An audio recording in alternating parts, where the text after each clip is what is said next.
Gentlemen, we're on. We're going to call the meeting to order tonight on Tuesday, July 14th, 2020. And this time we'll do roll call, and we can do left or right, just like we always do. Homer, City Council. Mike Warrington, City Council Member. Shelby Carcelari, City Council Member. Ronnie Price, Mayor. Troy Tabor, City Council President. Greg Schneider, Council Member. Tim Berry, Council Member.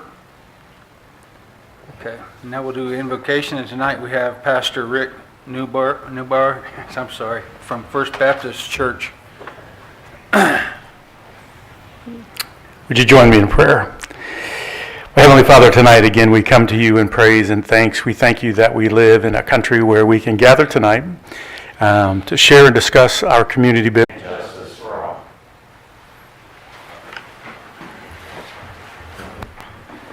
All right. I get the privilege of swearing in a new officer, so let's do that.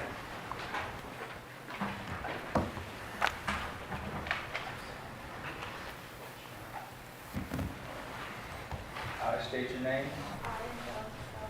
Do solemnly swear that do solemnly swear that I will support the Constitution of the United States of America,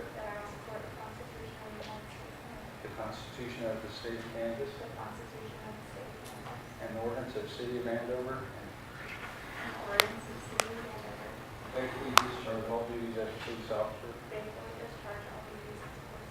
of the City of Andover, so help me God. On my honor, I will never betray my badge, my integrity, my character or trust, public trust. I will always have the courage to hold myself and others accountable for our actions. I will always uphold the Constitution of the United States and the state of Kansas. Always hold the Constitution of the United States and state of Kansas. My community and my agency I serve. Thank you very much.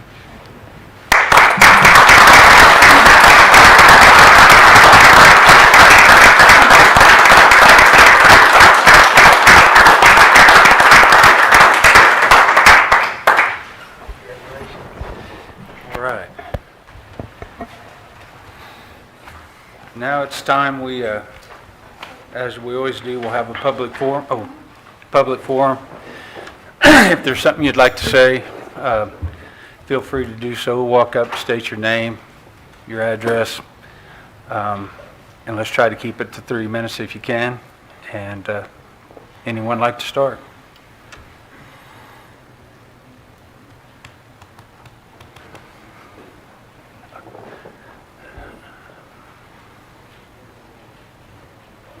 I think she is. I think Susan has something to read. Yeah, I think we're just going to make sure nobody's here in the lobby. Nobody's what? Do you want to make sure that no one's in the lobby waiting to speak? Okay. Nobody cares to speak. You? For me, you can shut me Sorry. So you have something you want to read? Oh, yeah, I can read these, yes. Anytime. Susan Renner, City Clerk. I'm going to read to you two things that we've received from residents that did not want to come here this evening. July 13th, 2020. Mayor and council members, I'm a lifelong citizen of Andover. At this time, I'm asking you to listen to the science and validity of issuing a mask order for the city of Andover. Numbers are up exponentially to our west. With the new mandate going into effect in both Sedgwick County and the city of Wichita, it is certain we will see numbers continue to increase rapidly in our area.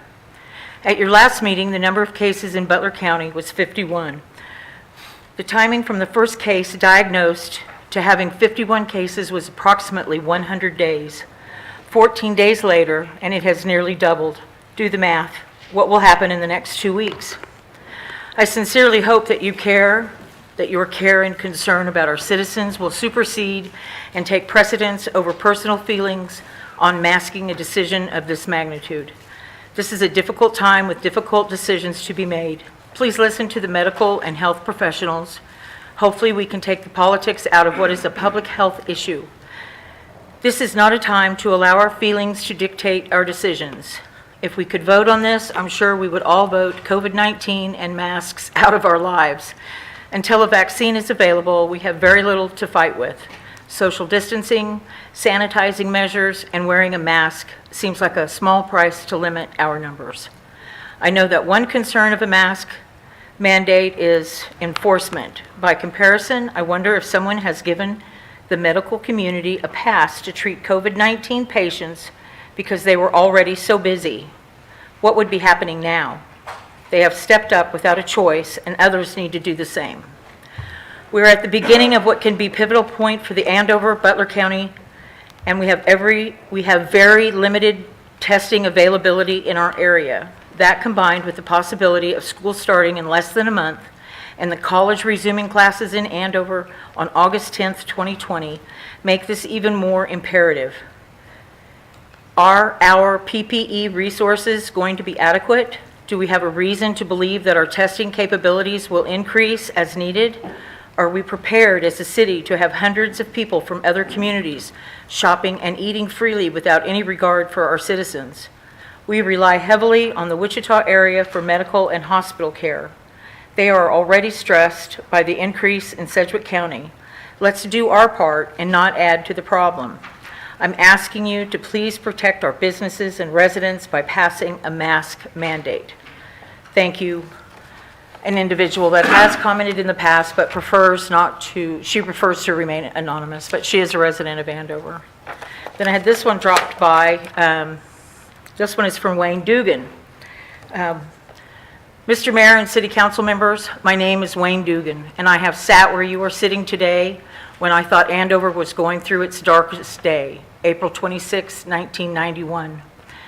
That day will forever be in my thoughts. We made some difficult and unpopular decisions in those days that many residents were not pleased with what we did. But we did what we thought had to be done for the welfare of our citizens. Looking back, we could have done things different, but that's what hindsight is and a reflection back. Okay? Today, we are facing an even more deadly threat to our town, and what you do here today will forever shape what happens. COVID-19 is worldwide and very present in our own little part of the world.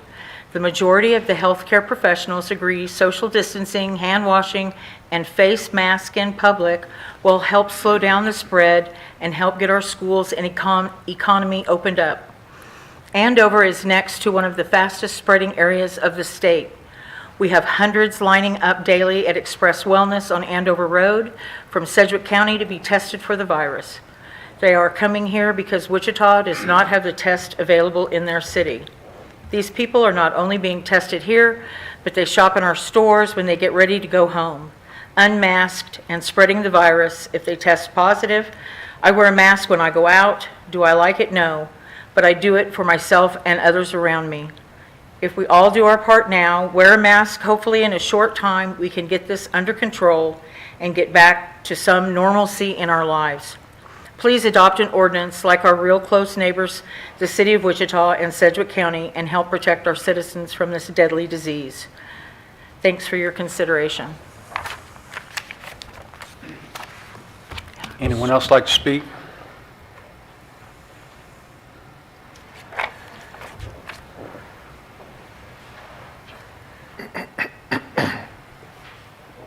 Yeah. Oh, please go here. State your name and where you live, please. Hi, I'm Rosie Schmidt. I'm just going to go off the cuff because, like you're probably just sick of all the being inundated 24/7 with this information. I would like to say that all we really need to know is we have a Constitution that protects our God-given rights. Everybody should have the right to do what they want with their own body, wear a mask or not wear a mask. There's no Kansas law mandating this. We make laws through a representative form of government. These dictates, Attorney General said that he is not going to, and we cannot arrest or detain people for violating the governor's order. We see these mask mandates being selectively applied. If you're a rioter or a protester, doesn't matter. If you're wanting to go to church, got to have that mask. A lot of police officers all around the state and country are not complying. They know this is not right. Now listen, I'm an RN. We need to get herd immunity in place, protect the ones who are vulnerable, do the social distancing, let the young people who are going to develop the herd immunity get out there, and then the vulnerable can more easily enter back into things. The data is rigged. Got a half-page sheet for anybody interested, because it's the same conclusions I've been coming up with independently as you look at all the data. The viral testing and the antibody testing are being thrown together. The antibody testing is behind. It's a rear-view mirror look. So many states are combining it. Georgia, Texas, Pennsylvania, Virginia, they're all mingling those tests. So when the headlines proclaim grim new statistic, this many people in such and such a state have the test, they're lumping the antibody tests in many cases with the viral test. The viral test shows you have it now. You may or may not be able to infect. We're assuming you do. They're lumping that with the antibody test, which shows you're past it. You've got immunity. So they're not separating that out. And there's an excellent 14-minute video of a guy who compiled all the stuff that I've been compiling, all the inconsistencies. The testing is just an absolute mess, and it's really disgusting that the medical data could be misconstrued like it's been misconstrued. It shouldn't be political, but they're politicizing the data. New York, their cases are totally messed up. There's no standardization in masks, but mostly this is all being brought about because of testing, because it looks like we have tons of tests. We're testing more, the mortality is going down, but every which way you look at it, they've messed up the tests. People stand in line. I've seen reliable resources. People stand in line and they get aggravated. I don't have time, I gotta go. They go home, they've registered for this test, and they get a notification a week later that says, you tested positive. They said, I didn't even get the test done. It's just lunacy. It's bad that we can't trust this data, but that's just a shame. So I'm for common sense and constitutional rights. And look, when in our whole history of our country have we locked down, put on these masks, the new normal? It's just time to trust our common sense and protect people that need protected. Thank you. And stop mandating for everybody else. Thank you. Anyone else? No?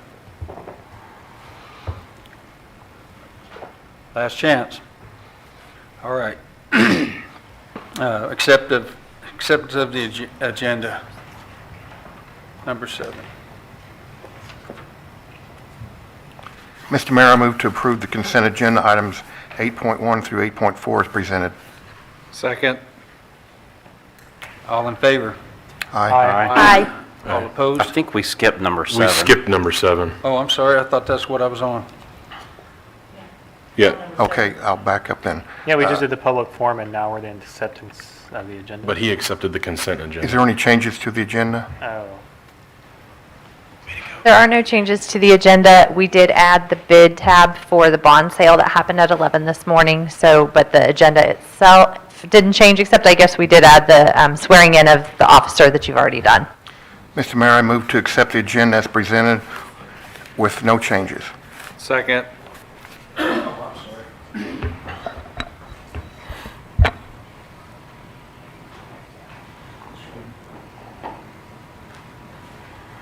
All in favor, say aye. Aye. All opposed? Motion carries.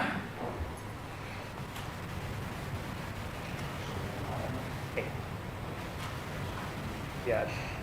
All right. Number 8, consent agenda. Okay, I'll just repeat that. Mr. Mayor, I move to approve the consent agenda items 8.1 through 8.4 as presented. Second. All in favor? Aye. All opposed? Motion carries. Number 9, COVID-19 novel novel coronavirus. 9.1, mask or other face mask covering ordinance. Mr. Mayor and Council, as directed at the last meeting, staff has worked with legal to provide you with an ordinance for consideration tonight. A couple things have occurred since you met on June 30th. I'm going to try to get my dates right here. I know I have it in the memo. On Thursday, July 2nd, the governor passed a statewide executive order related to the wearing of masks. That same evening, the Butler County Commission met and repealed that order in Butler County and in effect for all cities in Butler County. The following Saturday, July 3rd, the City of Wichita met and put in an ordinance which is enforceable by law. The Attorney General has found that it is legal for cities to put ordinances in place. The governor's was not written to be criminally enforced, but that cities may write ordinances that are enforceable by law. What's before you tonight would be of that nature. City of Wichita passed that. The following week after Sedgwick County initially voted not to adopt it as law throughout Sedgwick County, they reversed that and it is now law in Sedgwick County as well. So that's where we are today. A lot of changes in 7 to 10 days on the topic. We did invite your health board to be here tonight to address you. At least Dr. Katz is here tonight. I know Dr. Landers was going to be here, so we'll see if she shows up. And then I do have an email from your third member of the health board that I could read as well. But if you'd like Dr. Katz to speak first.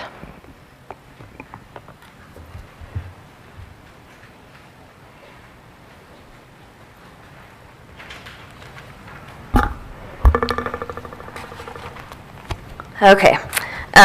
So basically, I'm just going to give you a little bit of personal experience dealing with COVID-19 patients in our clinic and in the community, and just kind of what I've seen and my personal opinion, and which is kind of the general medical consensus on a mask mandate. So basically, I just want to give you some numbers. Our clinic has kind of done a respiratory clinic. So anyone from Andover and Wichita, so this includes Sedgwick County people as well, but we have a separate respiratory clinic where we send all patients that have fever and respiratory symptoms, so cough or shortness of breath. And just to give you a little idea of the growth that's happened in a short period of time, so in the entire month of May, we had 7 positive patients swabbed in that respiratory clinic. So we sent lots of people there. I don't have the number for you. I'm sorry for that. They didn't give me that. But we only had 7. In the first 7 days of July, there were 143 positive cases. So pretty exponential increase. And then the day this was written, this was Tuesday, July 7th, the day prior on Tuesday, July 6th, there were 240 patients seen in that respiratory clinic wanting tested for COVID. And overwhelmed our clinic, to be quite honest, and we had to open a second respiratory clinic as well to kind of cover the testing. Also, we are only testing symptomatic patients, and there were many patients very furious because we wouldn't test them because they didn't have symptoms, but they were exposed to someone that tested positive for COVID. And I'm sure if you guys have seen, I know I have seen driving down the road, the line at Express Wellness, even the morning last week when it was raining with their umbrellas, people had their lawn chairs sitting out there waiting to get tested just because there is such a large increase. Masks. There's a lot of controversy on masks, but as a doctor, I've always worn a mask. You know, we go into surgery, we wear a mask. We wear a mask to protect others. The mask is not for me, the mask is for other people. If I wear a mask, less respiratory droplets are being expelled into the air, therefore less risk of COVID-19. So I personally think it's a great idea to do a mandate. I don't think people do it by option. I think the mandate helps those that are torn.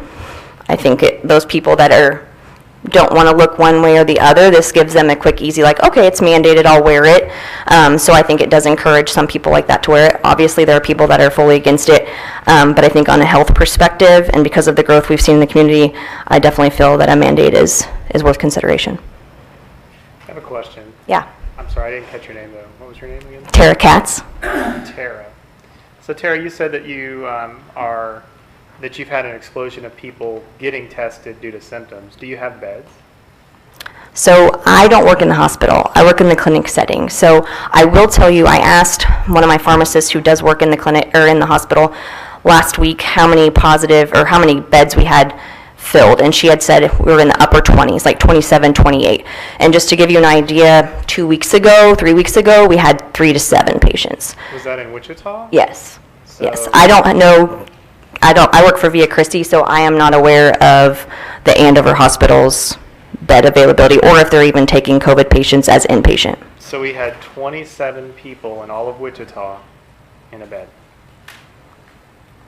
Does that sound accurate? In an ICU bed in Via Christi Hospital. I don't have Wesley numbers. I don't have other local. Again, I work for Via Christi. That's the only numbers I have access to. Okay. I can tell you, Councilman Tabor, KMC did increase their COVID beds this week on July 13th. They put the unit back to 13 beds, and they are indicating there are only 2 ICU beds available for COVID patients at this time in Andover. Do we know if those 11 beds that have people in ICU are all from COVID? Those are COVID ICU beds. Those are not ICU beds. So we They're have co- 11 people with COVID at Yes. our hospital. Okay, that's good to know. Thank you. And then, Dr. Katz, did you give us June numbers? I don't have numbers from June. I think, let's see. Yeah, I didn't have any numbers from June. They didn't send any in this email. Thank you.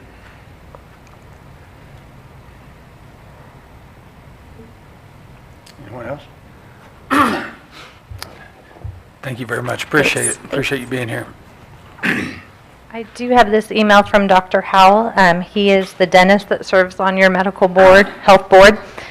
He indicated it would seem that if masks are required in the city council meeting, it would suggest to the public we're endorsing masks already. I think masks are a good precaution and recommendation for the time being, but I'm against enforcement by ticketing or other punitive measures.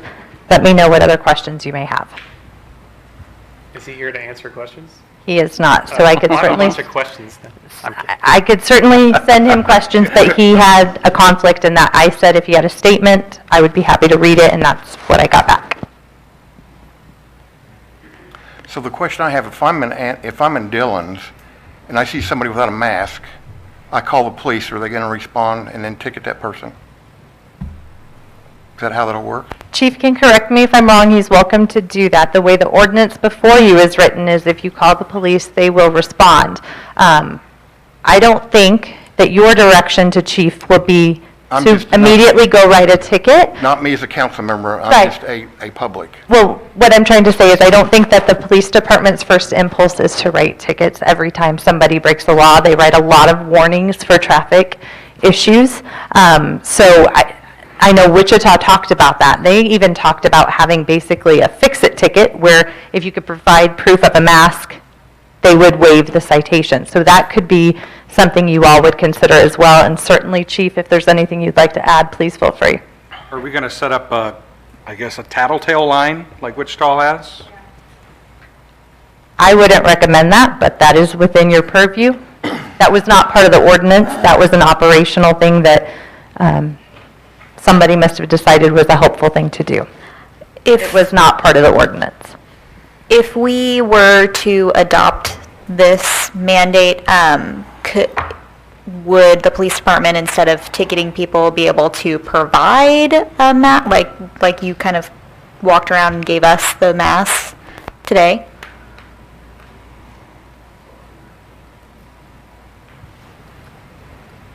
I can tell you what Wichita's done. I actually talked to Chief Ramsey just this evening. First, answer your question, they were donated something like 50,000 masks. And so all their officers have masks, and rather than enforce the ordinance, they hand out a mask. I don't know how long the ordinance has been in effect, but as of this evening, have not issued a single ticket. They avoid the situations, and they are putting it back on the businesses to do basically the requests, what have you. Officers are only going to respond when there's like a disturbance or someone fails to leave. So if our first, this might be a question for Jenny as well. So if our big goal is education and providing people with the masks if they don't have one and they're asked to wear one, is it necessary to have language for fines in there? I know that we were kind of going off of what Wichita's was for the basis of ours. For us, is that realistic since they do have stuff that's set up for people to send in tips or information about people not following it? I think that's totally part of your conversation. That was part of what Wichita talked about during their meeting was, at one point they were discussing $1 tickets, and then there was some debate about the fact that the court costs that are associated with every ticket would be more than the ticket, and that kind of started to defeat the purpose. And then there was conversation about how much, if it doesn't hurt at all, what's the incentive to comply? So that's kind of the conversation, but JT could correct me legally. I don't think there's a reason there has to be a punitive fine per se.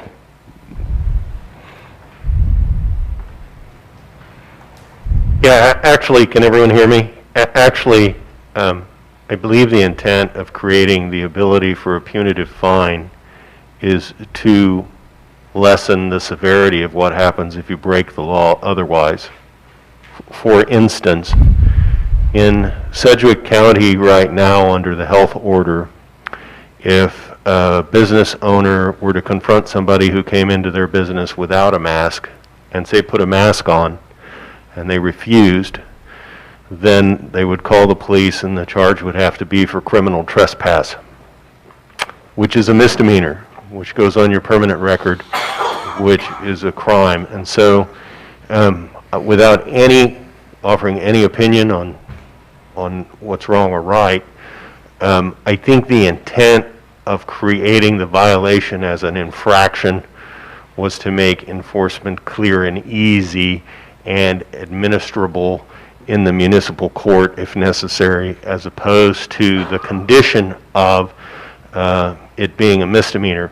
Look, when you all pass a law, if you just pass a mandate, you have a provision in your code that says, if you violate our code, that's a misdemeanor, unless we've said otherwise. And your standard traffic ordinance does say otherwise. That's why people aren't charged with a misdemeanor when they get a speeding ticket, because it's an infraction. So I think the answer to the question is, penalties aside, whatever you think they should or shouldn't be, I read the infraction language as intentionally trying to eliminate the more complicated court proceedings you might have if you were charged with a misdemeanor.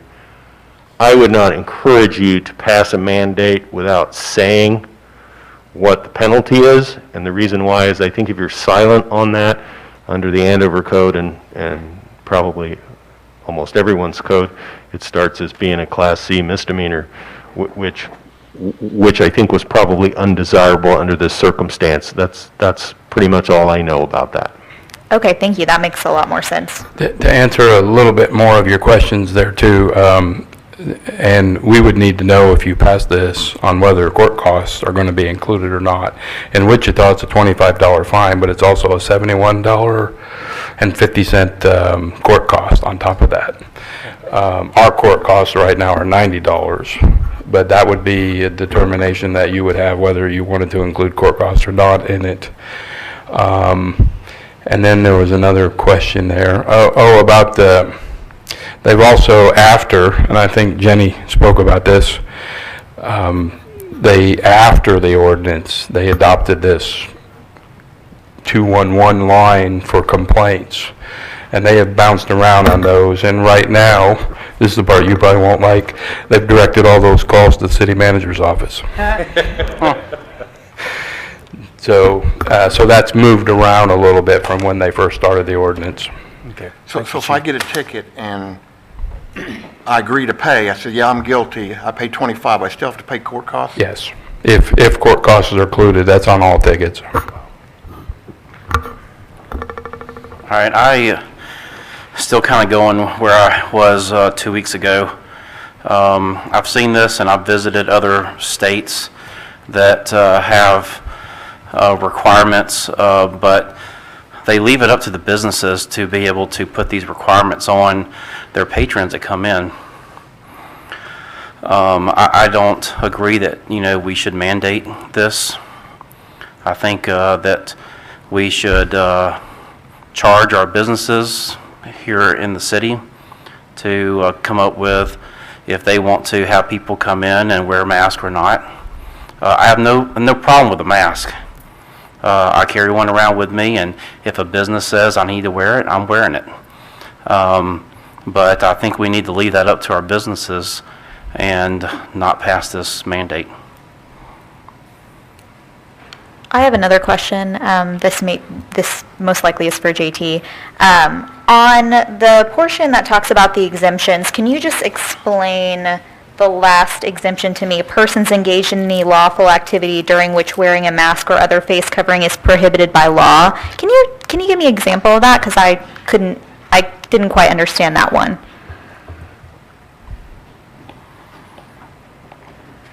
C11. You hit my battleship. That's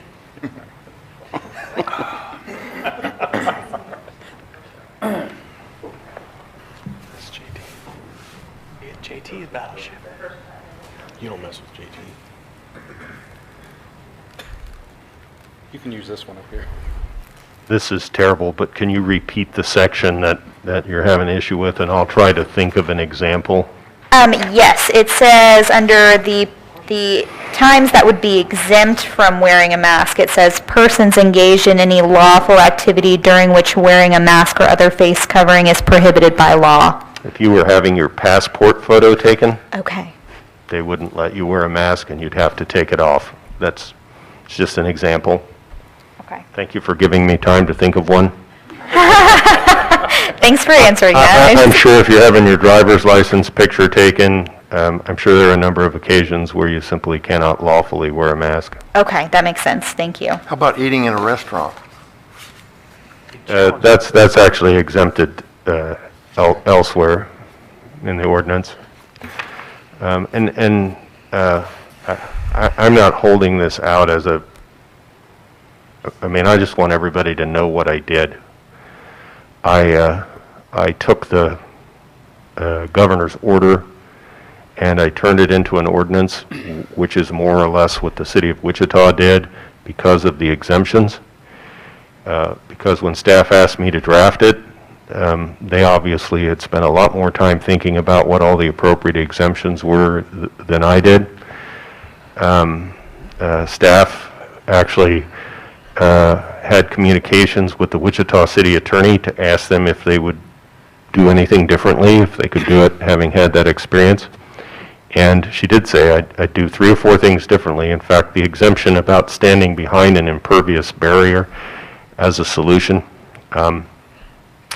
the idea there was if you're working in a situation like a gas station that has a complete impervious barrier, does that person standing back there have to wear a mask because they're in a public place? And so that exemption was added because, honestly, because we learned that from them. So there is no, I don't want anybody to think I'm a genius or an expert on this. I followed the I followed the governor's order, and then a little bit we were able to apply some of the learning that the city of Wichita had. So that's the basis of the draft ordinance. I don't want anybody to think I'm smart enough to think that all up by myself. We were going to give you credit, JT. Will the invoice reflect that? Dr. Katz, may I ask you a couple of questions, please? I'm kind of slow, so it takes me time to get rolling. So, what's your opinion on someone that's in a job where they have to wear the same mask for an extended period of time? Does it cause them any problems in that they inhale a lot of oxygen depleted air? Yeah, no. I mean, physicians, surgeons are a great example. Neurosurgeons, sometimes they're in operations for 8 to 12 hours straight, and they're doing brain surgery. So you want them to be fully functioning, have good oxygenation, and this is standard of care. I mean, it would be obscene to do a surgery without a mask. So no, there's no harm in wearing a standard mask for prolonged periods of time. Even if you're at-risk type of person with breathing problems? At risk, like an asthmatic or such? Yeah.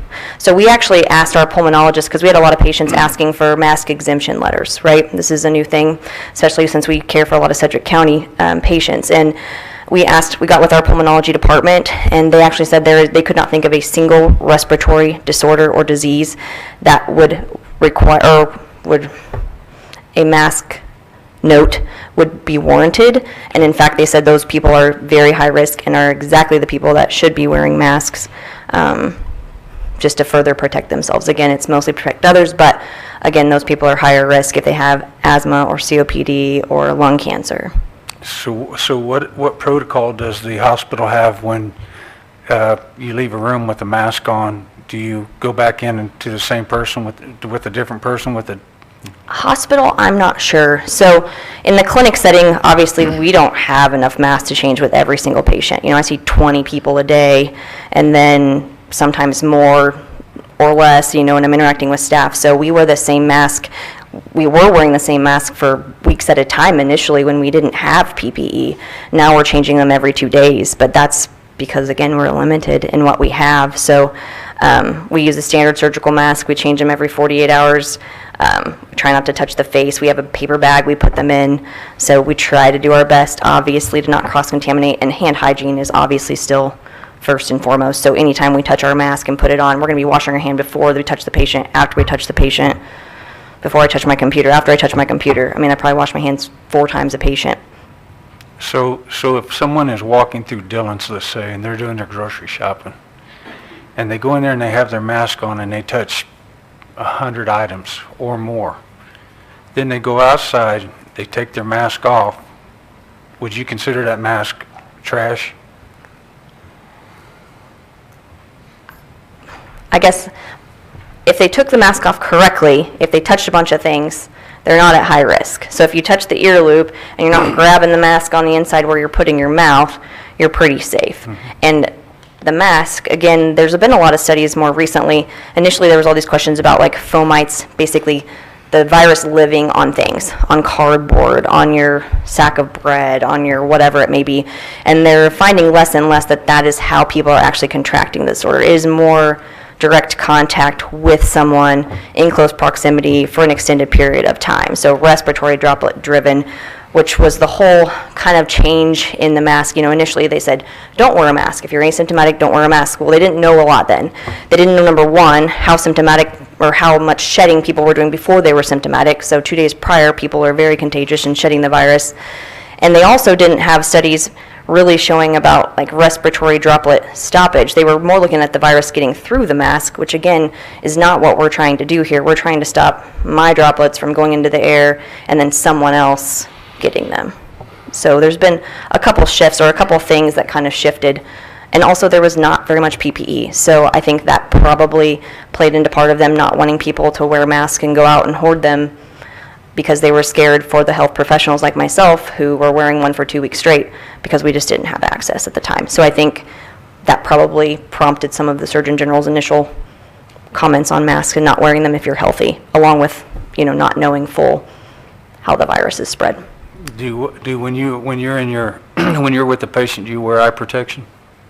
So if they have respiratory symptoms and a fever, yes. So we do full everything, N95, face shield, gown, gloves, full stuff. If we're just in like a public setting or in my room, then no, just a general face mask is all we wear.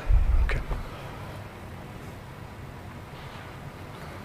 Mr. Mayor, I would like to point out, I very much respect the doctor's opinion on the people with medical conditions not being impeded by the mask, but I would also like to point out, currently it's written that C2 would provide the exemption for someone that has a medical condition, so that's also written into the ordinance as it's written today. And we wouldn't be, I assume just based on kind of what Chief Keller said about the education part of it, I don't assume that we'd be asking people for letters to verify their illness in our case. It's generally frowned upon for Americans with disabilities, so no, I don't believe there would be that request. Well, it doesn't sound like from what Dr. Katz had said either, that no letters have been given out then? No. Via Christie doctors, At least not Correct. myself, and I guess the question was from, like, the group as a conglomerate, which is why they went to the pulmonology department, just to say, hey, is there any legitimate pulmonary or respiratory cause why someone could not wear a mask? There's been other cases that have been brought up. I personally have not written one for anybody, but I'm in a forum with doctors, and there was one on a patient that had a very traumatic history with sexual abuse and was bound and gagged, and it brought up PTSD. Again, these are very rare exceptions. Nobody's going to ask, like you said, the police officer's not going to say, if they say I have a health exemption, why are you not wearing this? But there are very few and far between things that I could even think of. That was just one that was brought up in this group forum. So. As a medical professional, would you recommend that your patients wear a mask made by someone of material they got at Joann's and rubber bands they got from the neighbor's desk? And what's your thoughts on that? So we prefer the surgical masks, and the surgical masks are preferred, and the studies show they're better, but a cloth mask is better than nothing. So obviously, people have access to the surgical masks now. You can buy them lots of places, but if they don't have the financial means to purchase them or they can't find them, then a cloth mask is kind of the end go-to as far as But do you coverage. think they would stop these droplets, any piece of material you grab at Joann's? Yeah. I mean, if you sneeze into a handkerchief or if you sneeze into the air, I mean, I'm sure you guys have all done it before. You see your spit fly everywhere. If you sneeze into a handkerchief, nobody's going to see as much of that fly. So less droplets are going to get through. Yes, some still going to get through. I'm not saying it's impervious to the virus. It's not. But less is getting into the air, therefore less risk to others around you. Doctor, what do you recommend during, like, normal flu season? Do you recommend all your patients to wear masks during the common cold, common flu season? We don't. We don't typically recommend masks during flu season. Lots of things about flu season. We have a vaccine, number one, which we don't have for COVID yet. Also, we have some treatments that are helpful. Tamiflu is one, and there's several other antivirals that are approved to treat influenza. And also just the sheer newness of this and the spread of this is just a little bit unique. The R naught, they call it, how many people get it from one person, is higher with this. Because I've been told the R naught for this virus is basically 2. It's less than the common cold, and actually, because measles is the highest R naught value. So what is in your opinion, what's the R naught value of this virus? I don't have the number. Studies I've read has shown it's higher than flu, but again, you can find a study that shows whatever you want it to say. Statistics, everything. So, Say something different. surprise, right? Mr. Mayor, Yes, sir. are you still going? No. Do you mind if I? Thank you very much. Thank you. Thank you, Doctor. So obviously, this is a tough one, right? Maybe, maybe not. Kind of wrote this down just so I could actually say it and not miss pieces. But I've been on this since the get-go for a lot of reasons. Okay. So we have a total of 109 cases in Butler County right now. We currently have 29 active cases, and we have 66,000 people in our county, and 14,000 in our city. We've been at this for 5 or more months. It's in my opinion that everyone should practice social distancing. Wear your masks as prescribed, and it's talked about tonight. Wash your hands. And I'm kind of tired of seeing gentlemen walk out of the bathrooms without washing their hands. It's pretty gross, but they do it. And if you're a business and you require it, which is their right as a business to require that you do this, Well, I would say, they can either obey it or don't go. Or if you do go in and a business requests you to leave, I don't have a problem sending my officers in for criminal trespass and give you a misdemeanor because that's their right. That being said, based on data that we've talked about tonight and that I've read and the trajectory of things, I don't feel like we are in our city in such a state that we should require this. I really have confidence in our business owners. We don't have nearly as many businesses as Wichita or East Wichita or even probably a single street in Wichita. We don't. And the businesses that I've been to, most of them require masks anyway. And therefore I feel like our citizens and to trust our business owners, I don't think it's okay for a mandate at this point. If we had a big bloom that happened here, I don't know what the word big means, but I guess it would be a feeling, then maybe so. But in this point in time, there's no way in the world that I could support a mask mandate in our city. So that's my opinion. I will just chime in really quick. I am, with some changes to the mandate, I'm actually in favor of the mandate. I'm mostly concerned about what I've heard about people coming here purposely because we don't have a mask mandate. I don't think it's an issue as simple as saying, let's just hope people do the right things, because they've said very clearly they're coming here because we don't have it. And I don't think that the people at Dillon's who are trying to provide for their families should have to worry about an influx of people who want to come here because they don't support the mask mandate in Wichita and purposefully not wear one. And I think it helps businesses who may be on the fence and worried about how their customers are going to react. We've all seen those videos of people throwing fits in private businesses who've asked them to wear a mask or leave. And I want those businesses to know that we are 100% in support of what they'd like to do. Thank you, Shelby. I've been battling with this for a long time since this COVID thing started. So I have to give you a little bit of my history so you understand my decision and my thoughts. I happen to be worked in hazardous waste for 22 years. I've been trained in every mask on the market that were approved by people that said it'd keep me safe. I was for several years trained to get in a level A suit with a self-contained breathing apparatus. That means I'm in there and nothing gets in. The only thing gets out is spent air. The reason the spent air gets out is because it's not healthy. Well, it's just like anything else. Once you've took the oxygen out of it, it's not good for you anymore. I've had to go in places and shut off chemicals and get back out. I've been trained on every mask you can think of except other than an astronaut or something to that effect. I have paperwork from FEMA saying that I'm qualified to make these kind of statements. I've been to K-State for getting in and out of level A suits. I carried a mask with me. I couldn't have a beard for a number of years because I had to be prepared to go in someplace and shut stuff off or help somebody out or whatever. When I wore a full face respirator, there's a reason for that, is because, and doctor, you probably speak to this better than I can, you also take oxygen in through your eyes. And all the masks that I've ever wore in my life and been trained to wear never was to protect somebody else, it was to protect me. So I don't buy into the I'm protecting you. If you have a mask on, it will protect you. If we're going to pass a mandate that we have to wear masks, then we have to be realistic why we're doing that. And if we're going to mandate that you wear masks, then I suggest that we also mandate that you wear goggles, because your eyes are just as capable of getting you sick as your mouth is.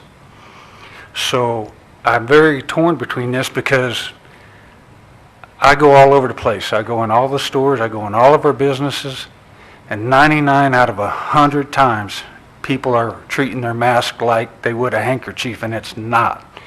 If it's truly going to protect you, then you have to keep your hands off of it.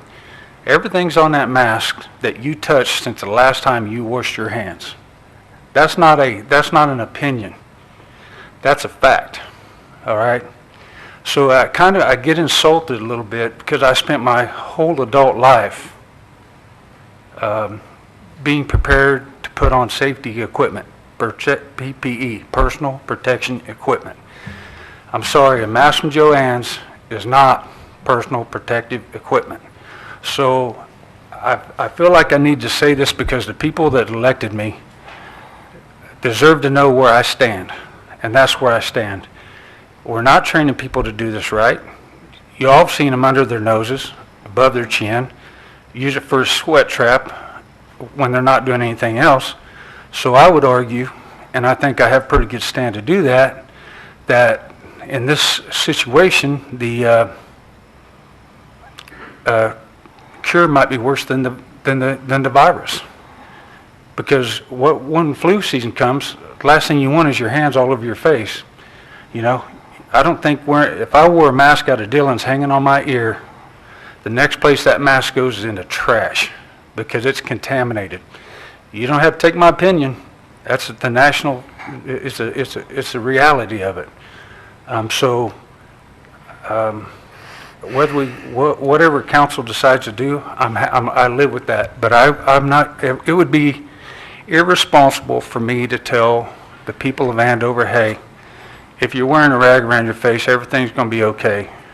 That would be irresponsible of me as a mayor, and even more importantly, as a human being, to let you think that you were secure and safe when I knew in my heart, from all I've learned in my life, to tell you, hey, wear your mask, you'll be all right. I'll wear it so you don't get sick. I'm not saying don't wear a mask because it helps, but I actually, you can put on a mask that surrounds your face, and I don't know if you all know what diatomaceous earth is, but I used to put 750 pounds of this in a night. The mask you have on your face right now, you'd be very, very sick. This stuff is so fine that insects won't walk through it. So you have a trouble convincing me that a mask is going to protect you from droplets if it won't protect you from anything else. That's just not true. So with that, I'll bow out gracefully and go from there.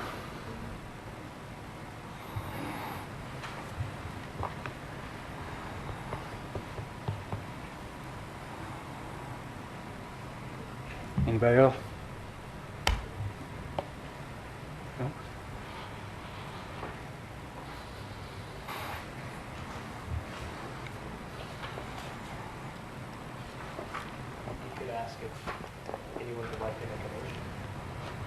Would anyone like to make a motion?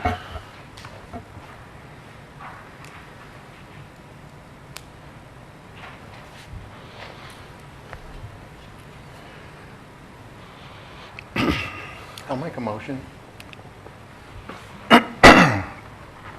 Mr. Mayor, I move to adopt an ordinance creating Article 6, Section 8-601 through 8-604 of Chapter 8 of the Code of City of Andover, Kansas, requiring the wearing of mask or other face coverings. Second. All in favor? Aye. No. He hasn't said all opposed yet. All opposed? Nay. Nay. Motion denied. Onward and upward. General Obligation Bond Series A 2020. Jenny, you talk about that? Yes. Before she leaves, Dr. Ketz, I wanted to say thank you for the information tonight. Yes, It's very ma'am. nice to come up. It's hard to do that sometimes, so thank you for being here. Yeah, I'm really glad that none of my other group decided to be here to support the position role. So thank you for. Thank you. Appreciate it. Thank you for that discussion. Thank you, sir. Mr. Mayor, on item 10 earlier today, we did have a bond sale, and Dustin Avey, our financial advisor with Piper Jaffray, did drive in from the Kansas City area to see you tonight and tell you some good news. Mayor, Council, Dustin with Piper Sandler, great to be here again. It's nice to be someplace in person, so I'm glad to be here this evening. As Jenny alluded to, we did have a bond sale this morning. This is the bond sale we talked about nearly 2 months ago during the May meeting on Zoom.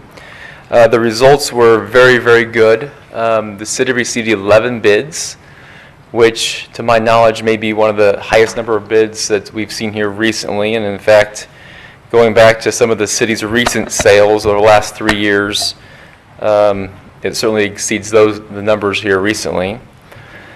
Is there a reason for that? Sorry. Demand.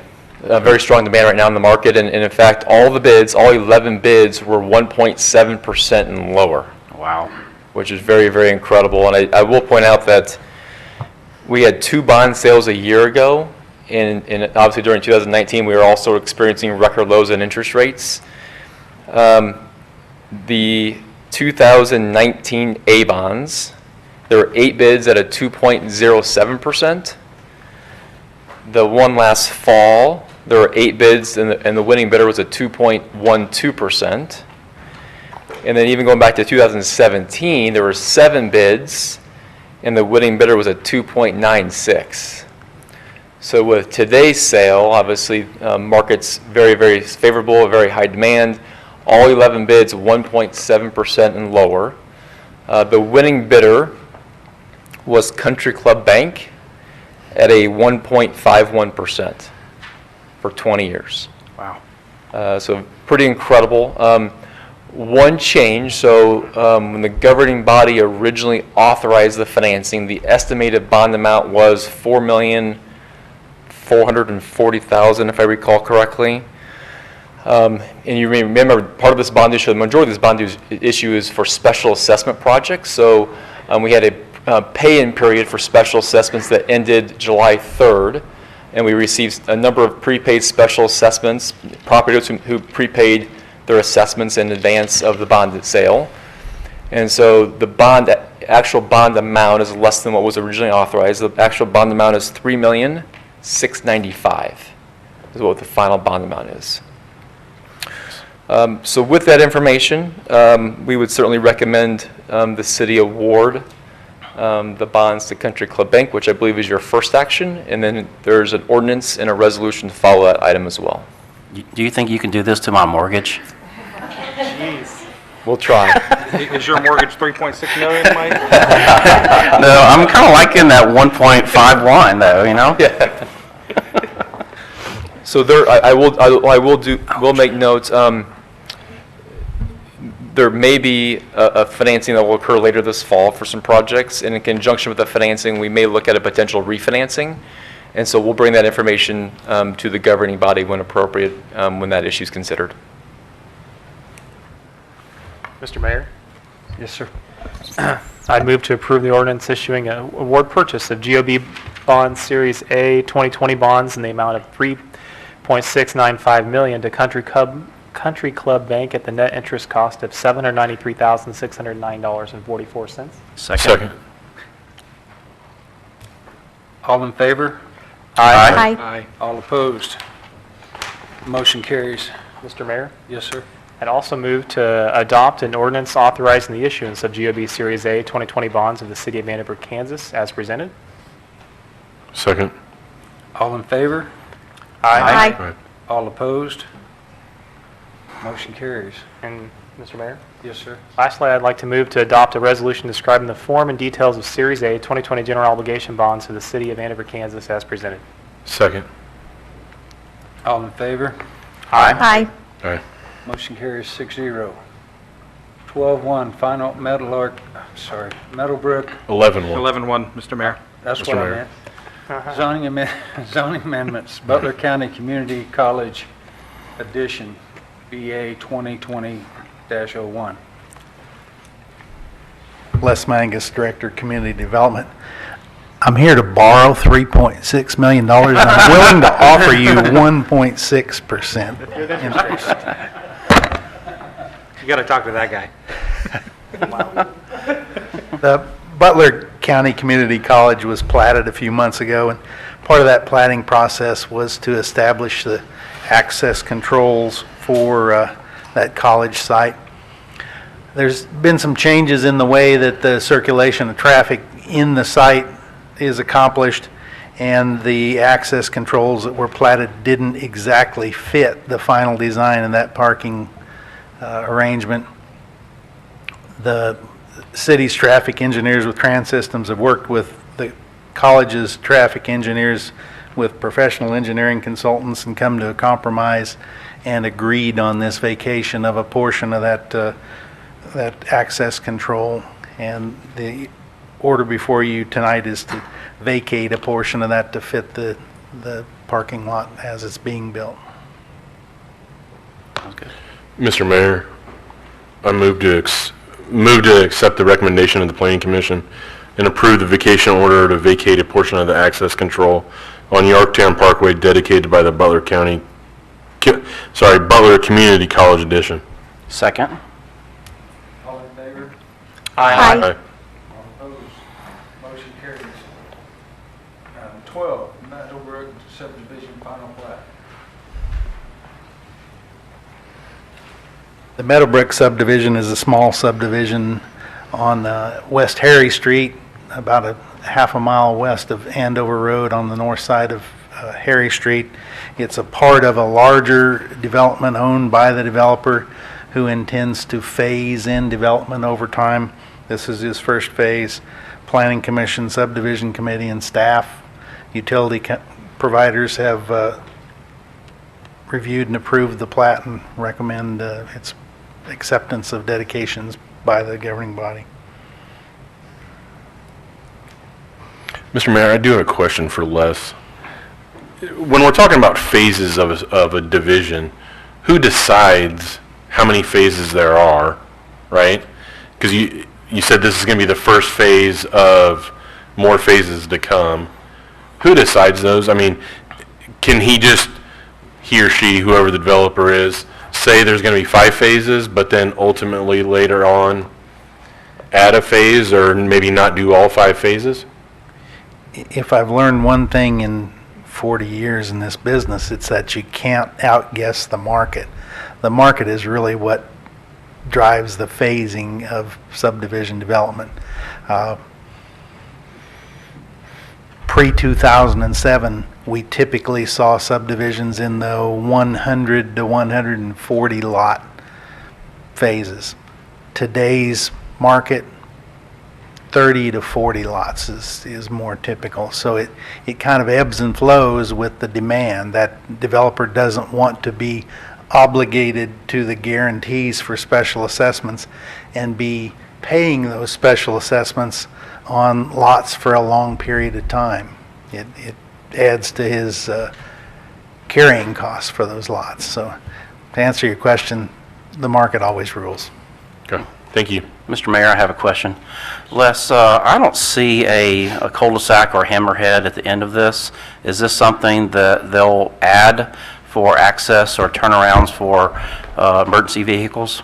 Yes, there are provisions for a temporary turnaround on this, and the ultimate configuration would connect streets not only up to the Mecca Acres subdivision that's at the north edge of this developer's property, but would also loop back around and make a second connection to Harry Street. On the west side, probably? Yes. Yes, this property is the east edge of this developer's property.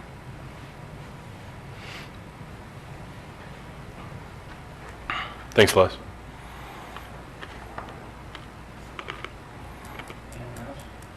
Mr. Mayor, I move to accept the dedications for the Meadowbrook subdivision as approved by the Planning Commission. Second. All in favor? Aye. Aye. All opposed? Motion carries 6-0. Thank you, Les. 12-2 petitions, developer agreement resolution of advisability. Mr. Mayor, Council, Lance Onsta. I'm all right. How are you? All right. Assistant City Administrator. So the owner-developer of the Meadowbrook subdivision, Trey, can you go back in one? I might have them mislabeled. The one that says Meadowbrook Addition or subdivision on it. So while he's pulling that up, the owner-developer of the Meadowbrook subdivision has petitioned the city to use the special assessment financing to make the improvements to serve the subdivision. Petitioned for this subdivision are paving, sanitary, sewer, and water improvements. These petitions, the costs associated with the improvements with these petitions will be 100% assessed against the benefiting properties. As you see depicted on the face of the plat there, those lots will be responsible for 100% of those costs. Also in this item is a consideration of the required developers agreement and also the resolution of advisability that must be considered before special assessment financing can be used for these improvements. I can answer any questions you may have regarding any of those documents. Will they get the 1.151 interest rate? Depends on how fast they build. Okay. So it'll be a little while before we issue the permanent financing here, but faster you move, Kirk. He's in the back. The better, probably.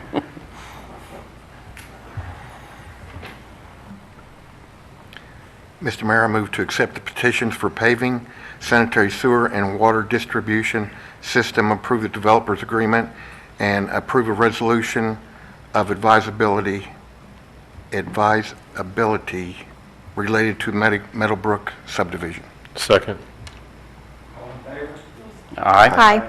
All Aye. opposed? Thank you. 12.3, work ordinance.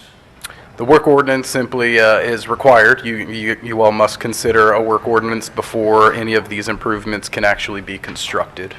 Thanks, Lance. You're welcome. Mr. Mayor, I move to adopt an ordinance authorizing the construction of certain internal improvements related to the Meadowbrook subdivision.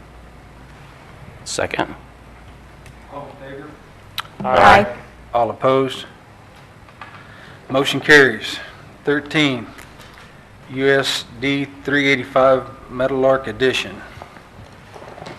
The platting of the USD 385 Meadowlark Addition for the new Meadowlark Elementary School and the CAPS Center required certain improvements to 13th Street to add left turn lanes into that school campus.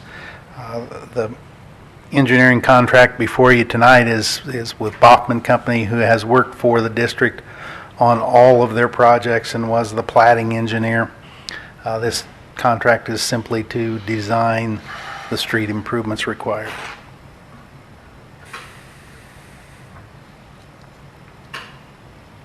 Any questions? Is 13th going to have to be widened then? Yes, it'll be widened to add a left turn lane for a few hundred feet just to the east of 159th Street. Okay. Are those special assessments going to go to anybody but the school district then? Only the district. Thanks, Les. Mr. Mayor, I move to approve the agreement for professional services with Bachman Company, PA, for the preliminary and construction engineering for the USD 385 Meadowlark Addition, West 13th Street Sidewalk and Turn Lane Improvements Project, and authorize the mayor to sign the agreement. Second. All in favor? Aye. Aye. All opposed? Motion carries. West 13th Street Sidewalk and Turn Lane Improvement Plans. Bachman Company is so efficient that they've already designed those improvements for West 13th Street. Staff, traffic engineers, utility providers have reviewed the plans, and we would recommend that you approve the plans and authorize the taking of bids on the improvements for July 28th. Mr. Mayor, I move to approve the plans for the West 13th Street Sidewalk and Turn Lane Improvements for the USD 385 Meadowlark Project and authorize the taking of bids on July 28th, 2020. Second. All in favor? Aye. Aye. All opposed? Motion carries. Cornerstone 5th Edition, final planned unit development, final planned unit development plan. Cornerstone 5th edition got a little bit out of phasing with the crisis in 2007. It has been postponed. The developer is back. The Planning Commission, Subdivision Committee, utility providers, and staff have reviewed the plat and recommend that the City Council accept the dedications thereon.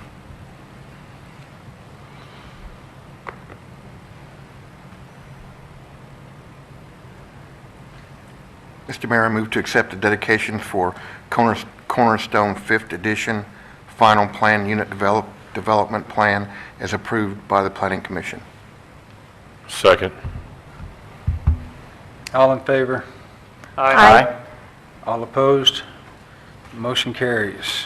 Petitions, developers agreement, and resolution of advisability. Mr. Mayor, Council, You move pretty fast, don't you? so we're ready to go, so we're up and down. But the owner-developer of the Cornerstone 5th Edition has submitted petitions to utilize special assessment financing to make these improvements for this subdivision as well. Differing from the first one that we talked about earlier, these are proposed to be, the costs are proposed to be split. 75% responsibility will be to the benefiting properties, the lots that you see here, and 25% to the city will be carried by the. So is the city going to get its money back with property taxes off this? That is the intent. So, and you can see in there that we've got the city at large portion, the 25% is $307,000 for the 4 different petitions that have been submitted over their lifetime. These, I think it's, how many lots is it, Les? 61. Dwelling units? 61 dwelling units, so 29 lots. So the structures here are going to far exceed that $307,000 over their lifetime in property tax paid.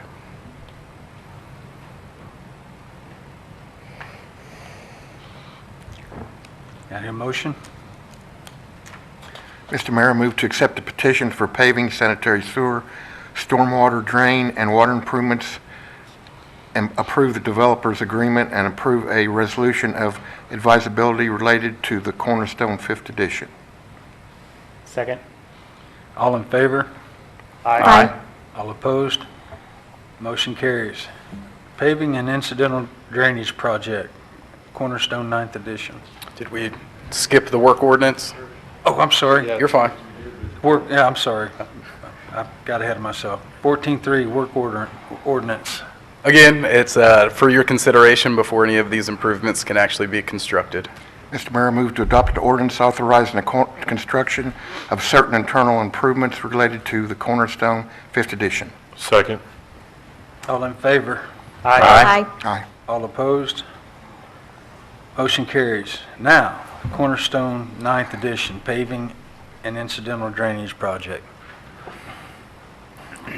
Cornerstone Edition, we were talking tonight, has been going on since 2000. And at subdivision committee, the developer's engineer told us that he thinks there are 3 more phases in the single-family residential development of Cornerstone. So it's been a popular subdivision. It's weathered the storm of the economic downturn, and we're here tonight just to get approval for the street plans for the next phase and authorize the bidding of that work for July 28th. It's kind of a crazy question, but the drainage, as far as the drainage goes, and the sewer line, sooner or later, aren't we going to run out of capacity to get rid of water and sewage and everything like that? Are we making, with all the homes coming on, are we at capacity? Well, you know, this Cornerstone development had a master drainage plan that's been pretty well followed as it's the last 20 years of development to keep the rate of runoff at or below what it was pre-development. I think we've seen a lot of improvements up in the north end of Andover because of Cornerstone. It actually slows that rate of drainage down. Sanitary sewer, we installed a large interceptor line back in 2000 at the beginning of this development that was designed in a manner to accept the entire 505-acre subdivision. It may actually have a little extra capacity now that there's a 110-acre site that will be eventually a school campus rather than upwards of 150 additional homes. So it's well planned, got a long history. Mr. Mayor, I'd like to approve the plans and authorize the opening of bids for the Cornerstone 9th Edition paving and incidental drainage project on July 28th, 2020. Second. All in favor? Aye. All opposed? Motion carries. Mayoral appointments. That's the first time I've said that correctly in my life. Perfect. That's great. Great job, Mayor. At your guys' last city council meeting, you approved requests for qualifications to be sent out to area engineering firms and/or individuals that may be interested in serving as the city's contracted consulting engineer in response to our vacant city engineer position. That has been sent out. I believe we sent it out to 13 different firms and/or individuals. We have also posted that on the city website and promoted it throughout our various media and communications forums. Tonight is consideration of the mayor's appointment to serve on the selection committee to review the submitted request for qualifications that we sent out. Eventually, that group they'll obviously review these submittals, and then they will make a recommendation on a firm or firms to begin negotiating a contract. That contract, any eventual contract that staff would bring forward would need to be considered and reviewed by the entire governing body at that time. I can answer any questions about that process that you may have.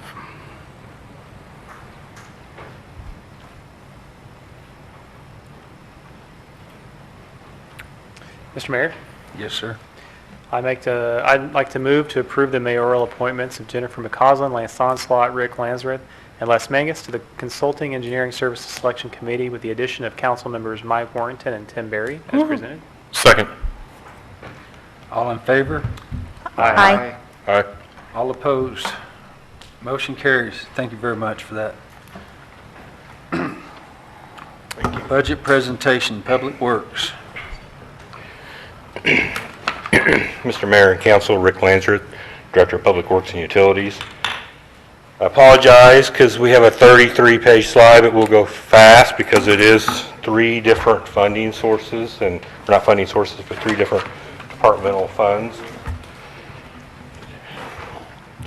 And I'll skip a lot of these that are just cover letters or cover sheets. This is just a breakdown of how the organization works in the wastewater division. This is in your packet. If anyone has any questions about this, we can go over it. It's been a long night, so I'll skip through some of these slides for you. So here is the breakdown on the proposed budget and the previous year's budget. You will notice that we do have a total decrease in contractual, slight increase in commodities, and our capital outlay is up pretty high. It's because we got a couple projects that we have to do. It's driving that cost up. Those will be shown a little more clearly in another slide. Here's another slide kind of giving you an example of the operating budget over the 10-year history. As you can see, the personnel costs went up slightly over the past 10 years. It's all going up generally along with the cost of inflation and operating, and our volume goes up, so our cost of operation goes up a little bit too. And stop me if I'm going too fast for you on anything. Here is our capital outlay. As you can tell, now previously in years past, we had in a line item $100,000 and another $25,000 in for sewer line rehab, and the 25 was for manhole rehab. In this year's budget, it is actually in 2021 CIP and not in a line item. We moved it out of there into the line item. So some of those numbers in the previous years would be a little misleading. They should have about another 125,000 in them. But you can also kind of tell there's years where we have to make some big purchases, and our operation, be it a vac truck, those are expensive, or other pieces of equipment that kind of drive those costs up from time to time. So it does go up and down a little bit, but in this next year, it's driven primarily by, the large increase primarily is due to adjusting the line items for the 100,000 for the sewer line rehab work, which is where we line our sewer lines, which has lowered our inflow rate drastically over the last 15 years we've been doing this project. And then the other 25,000 for sewer line rehab, which does the same. Again, those are in the 2021 budget along with a sewer truck, which will be shown later. Here's our transfers. This is just money that we transfer for various reasons. Some of it goes into general fund, some of it goes into our capital improvement for waste plant improvements fund. And here's our capital improvement program breakdown. As you'll see, they had the 25,000 for rehab, the 100,000 for the sewer line rehab, and then some other miscellaneous purchases, and then the TV truck replacement, which is $250,000, which is a pretty old piece of equipment that is due to be replaced. And quite honestly, technology in it is outdated, and we're looking to get something that can align with our GIS system a little better, along with the newer technology in it. Rick, what's a TV truck? So it is a camera truck. In reality, I guess it may be better described as a camera truck. We have a truck that goes out, you have a camera and you can put it in the system and you can shove it down, or actually crawls on little tracks and goes through the sewer line, and we can look around and see for things that are like cracks in our sewer lines or problems in our sewer lines. We'll do that sometimes after cleaning them too, if we have a problem with that line, to see if there's somewhere we need to do some sort of fix or repair and so forth. Can we get videos of those? Yes, if you would like them, we've got a bunch of them. They're pretty cool. Hours and hours of enjoyment, if you would like. So here is just our non-administrative FTEs. You're going to see this slide in every one of the departmental budgets.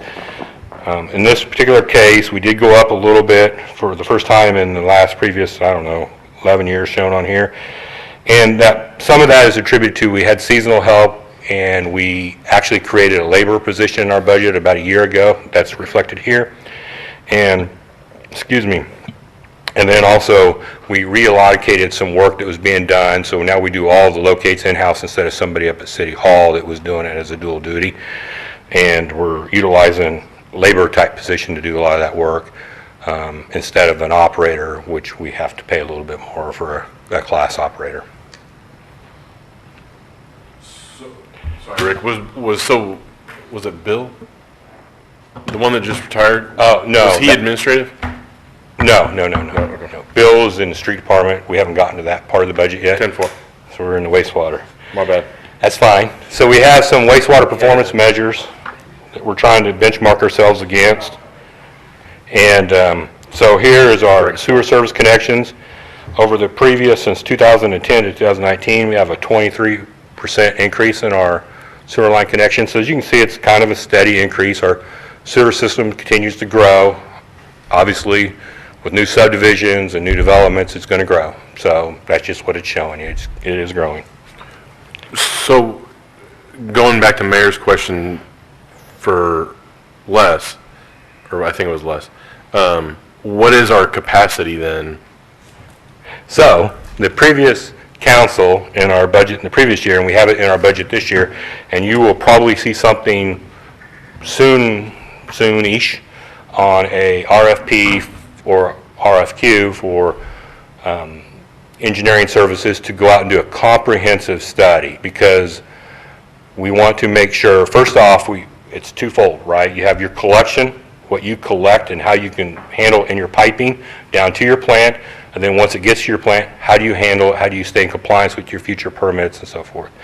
So we approached council last year and got it in the budget to do a comprehensive study.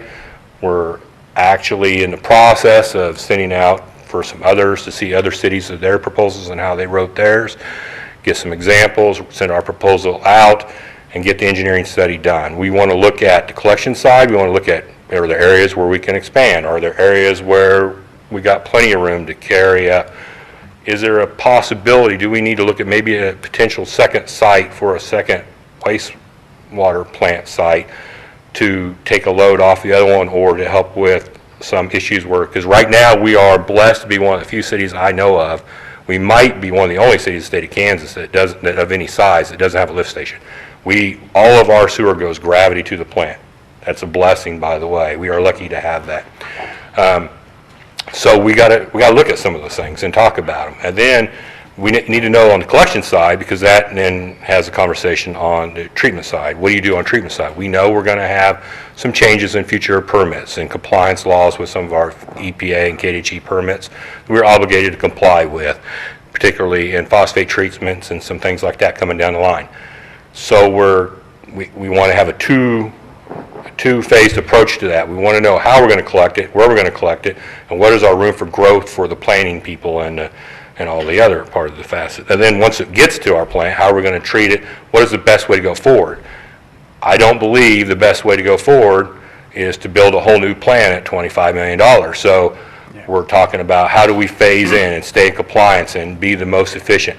So I am not the person to make that decision. I'm not qualified for that. It's somebody that lives in the wastewater engineering world. So we're going to ask for some guidance on that and try to plan our future out so we're a little bit, yes, sir.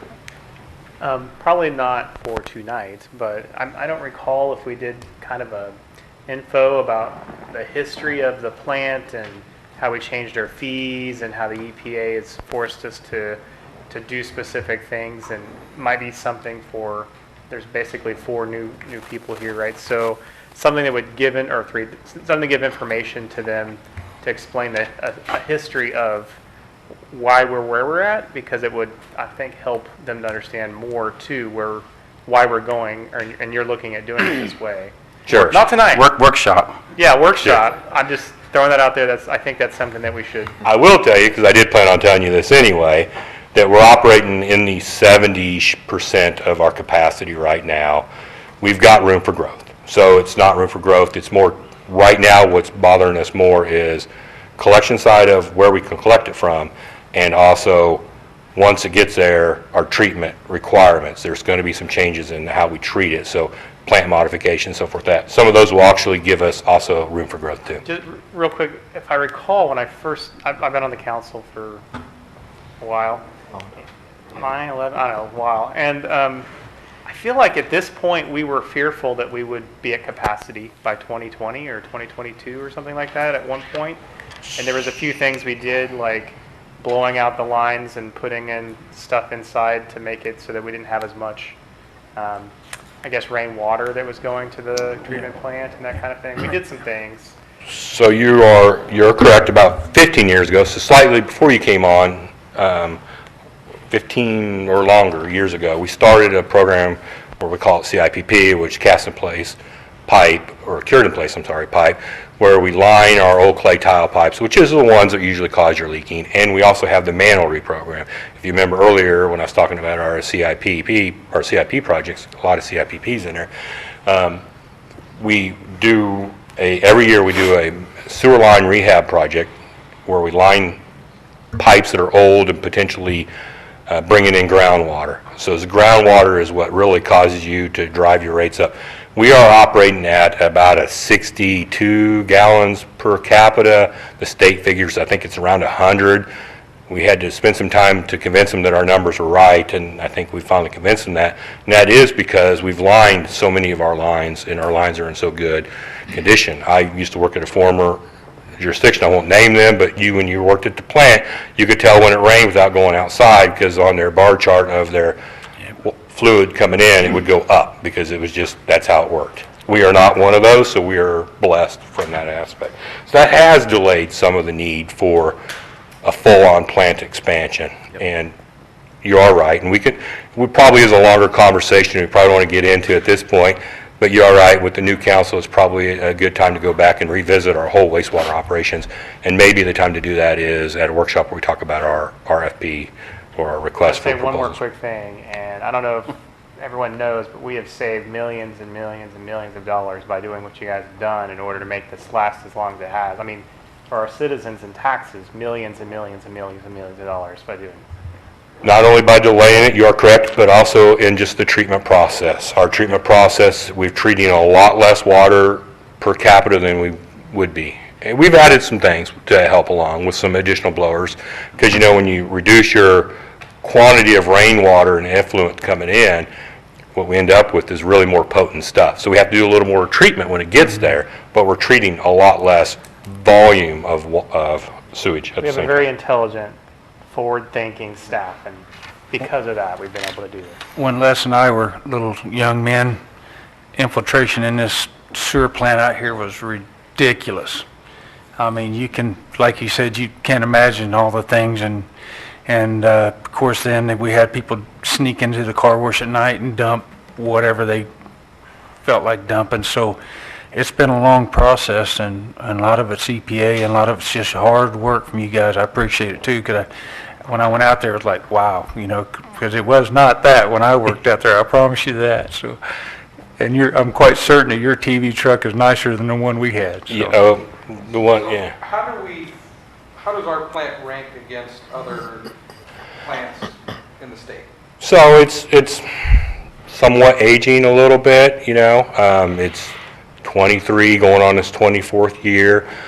We are seeing some things where we can't find parts that fit back that match direct across and some things like that. And that's some of the things we want to address in our study is maybe we need to build a new headworks unit that sets us up for the future, that sets us up to do some sort of chemical addition for phosphate or whatever the case may be. We haven't settled on anything, obviously.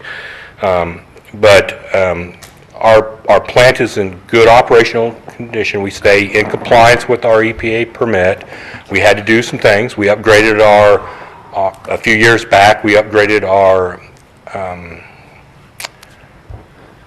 UV light system to help us because we were having some compliance issues there. We got that system upgraded and boom, we're way below our levels now. We're way below. So we're in great shape as far as, am I worried we're going to be out of compliance anytime soon? No, but I think now's the time to talk about these things and plan for these things so that we're not looking at a consent decree someday and trying to catch up. And that is obviously what council did years ago with the funding structure, because we are also in a situation where we can go spend $5-6 million on these projects and we're not looking to have to raise our citizens' rates for their sewage like most cities would have to. So when did when did the state start pushing about phosphates in sanitary sewer? It's been ongoing and it's just ratcheting up. Actually, when we got our last permit, we were shocked to see that it actually, so in a state permit, you have, in the wastewater, you have, sometimes they'll send you goals. Well, goals are things that they want you to see you trying to achieve, right? A level of treatment on that. And then they say, it's no longer a goal, here's your permit level, right? You have to meet this level. Yeah. We haven't gotten to that point yet. We're also not able with where we're at to meet our goal. So we have to be showing we're trying to do things. So we are trying some things to keep in compliance, and we are in compliance, and we do communicate with the state, and they're aware of what we're doing, and they know, and the state is obviously working with a lot of cities that are probably not positioned as well as us to deal with this either. So we're not probably a big target for them, so to speak, is because they know we're going to deal with it, and so as long as we show them we're trying to deal with it and so forth, I think we'll be fine. But I do suspect in our next permit, which I think we're on year 1 or year and a half of our 5-year permit, so in another 3.5 years or 3 years, we'll probably see it in our permit requirements to meet that at that point. And you get a little bit of a break on time to get there, but that's part of what they're doing with the goals, is they're telling you, this is where you're going to end up likely, so you need to start working your way to that point. This so you all know, the significance of phosphate removal is that it promotes algae growth. So we don't do something too downstream like that happens at Cheney all the time. You know, that's high phosphates cause algae growth and things of that matter. That's why we got to be ahead of the game on it. Yeah. Thank you, Rick. So on this slide is the sewer line miles over the years, and again, kind of following a little bit along the lines of the sewer connections. To get more people to connect, we've got to add more sewer lines. So I think this is about a 9% growth over that time period. Sewer lines clean. This is pretty important. We actually end up cleaning about every line every 3 to 4 years. Our goal is every 4, and we're really shooting for every 3. We want to beat our goal. This is pretty important. We have on our city website a map that lists all of our sewer backups. When we do a sewer backup, we go out, we check it, we log it, and it's for public can see it. It tells you what the cause was. If it's the cities, we own it, right? If it was on the private side, we note that it was on the private side. We have very few city-caused backups in our own lines. And part of that is because we clean our lines pretty often. There's some neighbors to us that I won't name, but they're hoping to get to it about every 10 years. So we're getting to it pretty often, but it also really reduces our backups and helps us know what's going on with our system. When we're out there cleaning it, we do an inspection on the lines, we inspect the manholes. It helps us kind of keep pretty close tabs on our system so we know the condition of our system. Yes?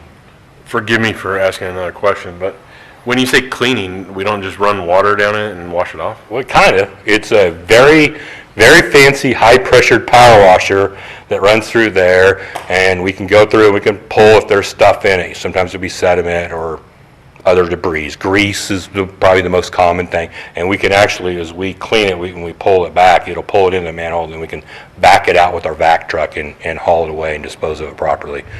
So you get grease in lines. That's one of the bigger ones. Tree roots, we don't have a huge problem with tree roots because we have lined so many of our clay tiles, clay pipes, and other types of non-PVC pipes with a PVC type material inside of it, so it prevents a lot of that. Again, that's what also prevents the infiltration too. Thank you. You're welcome.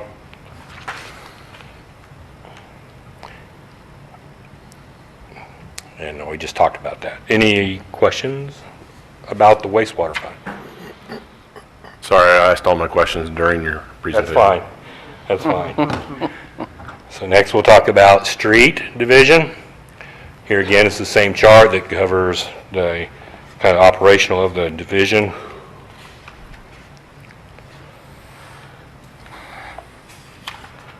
Here is the 2020 and 2021 proposed budget. I guess my takeaway is on the general fund side of it, we were asked at the start of budget time to be very fiscal, just cut where we could and so forth. So we are down overall on the general fund side, less obviously payroll is not included in this, 7.1%.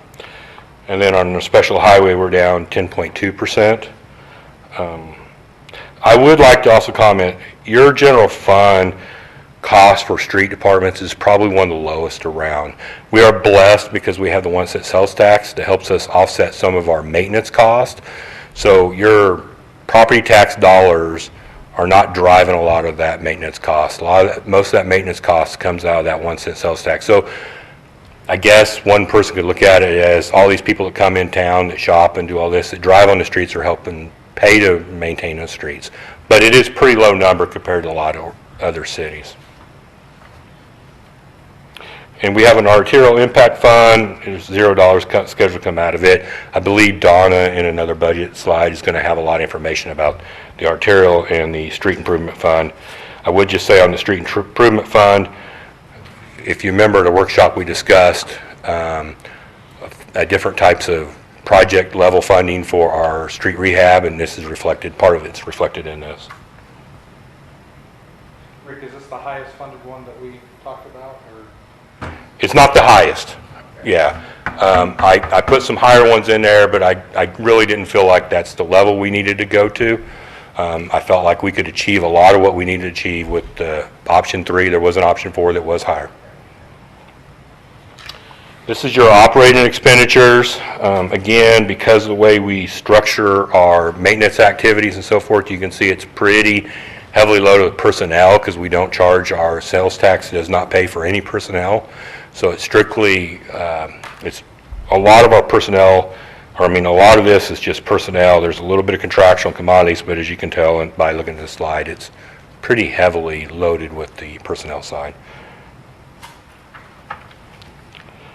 Transfers kind of go up and down, just depends if there's any money that year to really transfer in the budget and so forth. And then those go to an equipment reserve, if I'm correct on that we use to purchase, like you will see in some of our 5-year plans, we have like a street sweeper coming up, very expensive piece of equipment. So we try to save up for those purchases so when we're prepared when that time comes. And here's a 2021 capital improvement program. There's a lot of things in here, but in here will be that $2 million that we talked about for years 2020, 2021 for our annual street rehab. There's some other things in here already in the list, there's already ongoing, like 159th, part of tying into the central bridge on 159th that goes over the KTA, and various other ones. If you have any questions about those, I'd be happy to try to answer them, but just a lot of different things in there. I would also point out that we do have the Yorktown streetscape improvements in there as a placeholder. We don't know what that's going to cost yet, but as most of you are aware, we're working on getting that to you. And then the wayfinding, that is not wayfinding for car traffic, that's wayfinding for pedestrians that we started, and we'll just continue to build on that. We are doing that in-house to help control the cost for that. Here is, looks like a flat line, right? So for a long time, we have added no employees into the street department. At some point, we'll have to have that conversation as the street network grows. There's more maintenance activities that happen, more signs, more various things. But at this point, we're not asking for any FTEs in this year's budget and not really anticipating any in the 2022 budget request either at this point in time. So when you look at your operating expenditures, where proposed for 2020 is quite a bit higher than 2019, but we're not adding more people? Go back to that one, sorry. Because in 2019, you're at 308,000. In 2020, you're at 347,000, but you're not adding anyone for that price? So there are so on that's non-administrative FTEs. Sometimes we move administrative FTEs around, and that may be what's going on here. I think what's going on is we're talking about 19 to 20, and he's presenting to you 21. So the bar graph there shows budgeted 2020, but he's presenting to you for 2021. Does that answer the question? Yeah. Okay. Sorry. Like maybe I did misunderstand that. Well, I guess no, because we're spending $347,000 this year in payroll. In 20. 20 this year, 20, but we're not adding any more people? So again, we would have budgeted for Bill's salary for the whole year because we can't guarantee he will retire. We can't make them, obviously. And then I believe, and correct me, Don, if I'm, yeah, so we've moved some administrative people in and out of the funds, and so. Then we have some performance measures for our street. This kind of gives you a benchmark where we're at on various things. So here again, we've added 29% to our paved street network through 18. We don't have 19, or obviously 20 is not done yet, so we wouldn't have that. We didn't have 19 in it either. But we have added, and obviously the unpaid went up a little bit, and it will go up a little bit in the next time you see the slide because we annexed Bicentennial Edition, but it's not reflected in there either. And then this is a snap of the PCI network, which if you remember is our pavement condition index that we had done through our study. This is our current, and this is where we set, and if you recall, it's a good score. It is a good score. Doesn't mean we can't do better, right? And there are some areas that need a little bit of attention. So with our renewed efforts and so forth, we're hoping to get to this in our 5-year plan, which is, the blue is the new. So we would drop our backlog down, which is our very poor or poor streets, way down, try to deal with some of that, and we still manage to keep our excellent and very good roads up pretty high. So I think it's a good plan we have. We'll have to evaluate it as we go, because like any plan, you know, it'll take a little bit of data entry over the years and a resurvey probably to get down to truly how our streets deteriorate in comparison to some other areas, regions, and so forth. We do live in a very hard network very hard atmosphere for streets with a lot of freeze-thaw cycles in our neck of the woods. We get some several times in one day, actually, and those are very hard on pavements. So it's just the fact we live in. What'd you call it? Freeze-thaw cycles. So you may freeze in the middle of the night, warm up, then a storm may come through and may freeze again, and then warm back up, and then at night it may freeze again. I mean, we see that, and that freezing and contraction of the streets and so forth is really hard on pavements. The hardening of it. Any questions about the street budget? Okay. A Parks and Recreation budget. Again, here's the same slide. It just talks about the kind of the org chart and how things flow on that side of it. And here is your budget 2020-2021 presentation. We worked hard to try to get our budget lower, and quite frankly, the only way we felt like we could do that, it was to delay some capital improvements. We just don't feel like we could cut in our contractual commodities. As we keep adding things, it's just stressing our budget a lot, and so we didn't feel we could do that. So as we were asked to try to lower our budget, we felt the best way for us to do that is through our capital outlay. Obviously, you're going to see those capital outlays that got delayed requested in the future as the budget, and we feel a little more comfortable about our future budgeting. But that's how we got there. And then on the Park Impact Fund, that $150,000, correct me, Lance, that is the study that we would talk about. Oh, that's the golf course, that's right, I'm sorry. And then the Park Improvement Fund is up a little bit, and we'll talk about that here a little bit later too.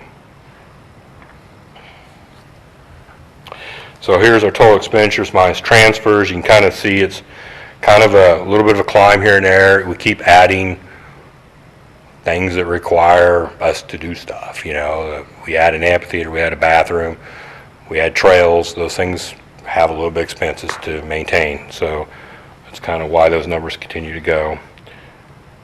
And here is your same slide you've seen on the others with personnel, contractual, and commodities. Excuse me. Here's, you know, there is a slight increase overall on your 19 to 20. But a lot of that is related to, you know, some of your, well, actually we don't have 21 in there because we don't have 21's personnel cost in there, so. And then on your Parks and Recreation Division, your capital outlay expenditures, this slide goes up and down a lot, and a lot of it has to do with just equipment purchases, right? So a lot of the other bigger dollar items come out of other funds other than our general fund park department. So this is mostly mowers and tractors and those type of devices, not like a bathroom or a large playground or something like that line. That water pump truck that waters the plants right now on the Yorktown, I just happened to see it on Sunday. Mm-hmm. How old is that thing? Very old. Very, very old. So actually, we're concerned about the longevity of it and trying to find a way to either minimize its use or not. And we actually were working with, he's not in here because he's quarantined, but the fire chief has got two brush trucks that he's got on order. And we were talking to him about retrofitting one of those, a way to make it work for us for watering some of the things that we could do with a little less volume of size of tank that is a lot more feasible for us to run around also, because that truck is, yes, it's very old. It was an old, I believe it came out of the fire service before it came to Andover, so it's been around for a while. But yes, as you astutely noted, it is a little bit old. Okay. So here is a snapshot of our 21 capital improvement program, and on there's several different things, but one of the things I'd like to talk about really highlight is the $75,000 for the Park Master System Plan. This goes into a lot of other conversations about like 13th Street, Sports Park, and so forth. And so we're going to try to expedite this, so you may actually see us come back and ask to spend that money in this year if we can get to the point where we're ready to start the plan. However, we have to get some things taken care of first. One of the items is get a park advisory board, and that requires, I believe, an ordinance to establish that. And you will see that hopefully, I don't know, what do you think? August. So after that, then we can start moving towards the next phase of that. So we're going to try to expedite that. So while we got it in the 21 budget, we may actually see it moved into the 20 through a budget amendment. Real quick on that, I feel like, and probably as part of it already, but make sure that we poll the citizens to see what it is that they would want to have. We've done some of that already in previous survey, but since this is going to be so focused on it, I feel like it's necessary to make sure we get everyone's input. So this is going to be an overall park master plan, right? That includes all the parks, but also focus a little bit down on 13th. And I know I've had some conversations with some of the council members independently about what do we do on 13th? You know, where do we go? And I feel like we need some overall plan direction, because I don't want to spend a bunch of money on something that is going to get removed or taken out down the road later. So I felt like we needed a plan. So we were talking about that. The conversation then rolled into, well, it's time to updo our park plan, so let's mesh it all together. And so yes, with that process would be a lot of public engagement in that process to find out what the public wants and what their needs and desires are. So you guys can have that information to help you make your decisions too. Have you done a cost analysis on what it takes to maintain a Frisbee golf course? No, I have not.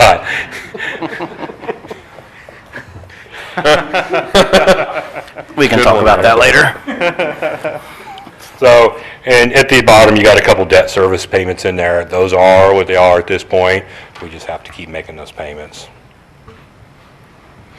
And the Central Park Lodge is getting remodeled?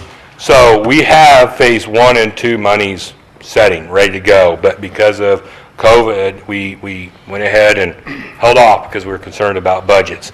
So we want to remodel the bathroom, we want to do an update and refresh on room 1, I believe it is, and the kitchen.